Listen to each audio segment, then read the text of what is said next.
Dahil nga sa kagustuhan ni Melody na malaman ang katotohanan tungkol sa biglang pagkawala ng kanyang ama, ini-expect nila na susunod na nga ito sa US. Ngunit ilang buwan nang lumipas, hindi pa rin nila ito makontak at bigla na lamang nawala.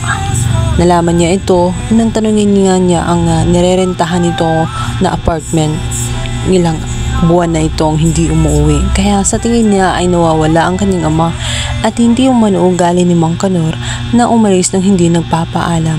Kaya siya ay nag-aalala ng gusto at sa pamamagitan nga ni Lilette, siya ay humihingi ng tulong sapagkat napag-alaman nga ni Melody na si Lilette ay anak din ni Attorney Marodet.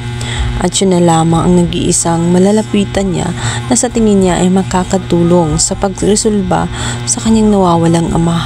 Kaya naman nangako itong si Lilette at si Court na tutulong kay Melody para matagpuan at malaman kung ano nga bang nangyari kay Mang Kanor.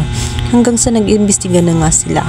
Dalawa sila ni Court ay napuntahan si Court na lugar at doon ay may nakita siyang panyo na puno ng dugo at dinala nga niya ito sa prosinto. Nagbabagkasakali siya na may malaman siya sa naturang panyo dahil malakas ang kutob niya.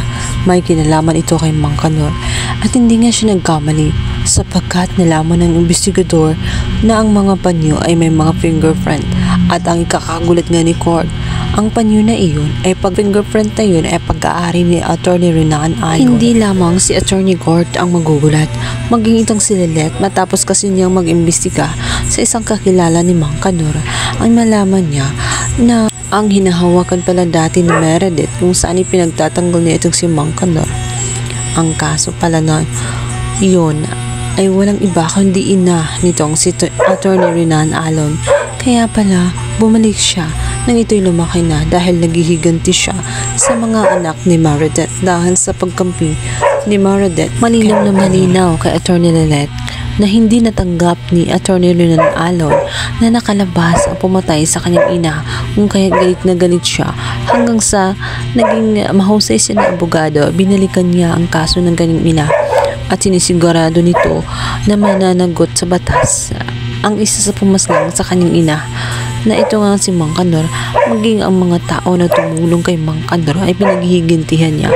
Kaya pala, maging itong si Era ay hindi ligtas kay Attorney Renan Alon. Ngayon, malinaw na kay Lilette kung bakit ganun ang kanyang pakiramdam sa tuwing makikita niya itong si Attorney Renan Alon.